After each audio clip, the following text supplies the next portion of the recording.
அவங்களே என்கிட்ட உட்காந்து பேசும்போது வந்து ரொம்ப ஜென்யூன் தான் நீங்க அப்படின்னு சொன்னாங்க அப்படின்னு. நான் இப்பயும் அதாங்க சொல்றேன். அப்பயும் அதுதான் சொன்னேன். டே 1லேருந்து என்கிட்ட எல்லா யூடியூப் சேனல்ஸா இருக்கட்டும், எல்லாருமே மக்களா இருக்கட்டும் என்கிட்ட கேட்ட கேள்வி வந்துட்டு, அவங்களும் இதுல ஒரு வேளை சம்மந்தப்பட்டிருப்பாங்களான்னு கேட்கும்போது, நான் சொன்ன விஷயம் என்ன அப்படின்னா, ஜஸ்ட் ஒரு ஹஸ்பண்ட், வைஃப் ஹஸ்பண்ட்ன்றதுனால அவங்க கம்ப்ளீட்லி பொறுப்புன்னு சொல்ல முடியாது. When it comes to legal fraternity. Okay. அந்த இடத்துல எவிடன்ஸ் இருக்கணும். நான் அன்னைக்கு சொன்னது தான் இன்னைக்கும் சொல்றேன் நானு. இதுல கண்டிப்பா அவங்க ரிலேட்டட் அஷ்மிதா இந்த எல்லா ஆக்டிவிட்டீஸ் ஆஃப் விஷ்ணுஸ்லயும் ரிலேட்டட் அப்படின்னா, ஒண்ணு அவங்க எங்கேயாவது வந்துட்டு வாக்குறுதி குடுத்துருக்கணும்.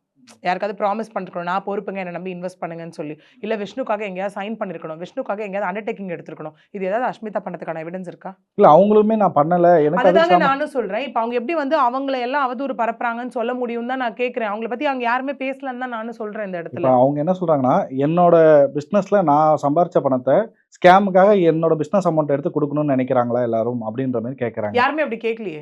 யாரு கேட்டா? இல்ல அதுக்கு யார் தான் கேட்டா? எல்லாருமே போர்ட்ரேட் பண்றாங்களா? எதுக்குங்க போர்ட்ரே பண்ணணும்? இதே நீங்க தான் சொன்னீங்க வந்துட்டு, ஏதாவது ஒண்ணுனா விஷ்ணு வந்து என்ன வந்து உள்ள இதுக்குள்ள வந்துட்டு மாட்டி விட்டுருவான் இதுக்குள்ள. எனக்கும் என் குழந்தைகளுக்கும் விஷ்ணு மேல த்ரெட்டனிங் இருக்குன்னு. அப்படி இருக்கு நீங்க போய் ஏங்க போலீஸ் கிட்ட கம்ப்ளைண்ட் குடுக்கல? இல்ல அதான் நீங்க ஃபர்ஸ்ட்டு அப்படி சொன்ன வீடியோ, இன்னைக்கு அவங்க அப்லோட் பண்ண வீடியோல எல்லாத்துலயுமே என்னோட ஹஸ்பண்ட், என்னோட ஹஸ்பண்ட், என்னோட ஹஸ்பண்ட் அப்படின்னு குறிப்பிட்டு ஹஸ்பண்ட்ன்ற பேர ரொம்ப அழுத்தி சொல்றாங்க. அது ஏன்னா வந்து நடு பிசினஸ் லாஸ்ன்னு வேற சொல்றாங்க. அது எப்படி சப்ஜெக்ட் டு மார்க்கெட் கண்டிஷன்னு சொல்றாங்க.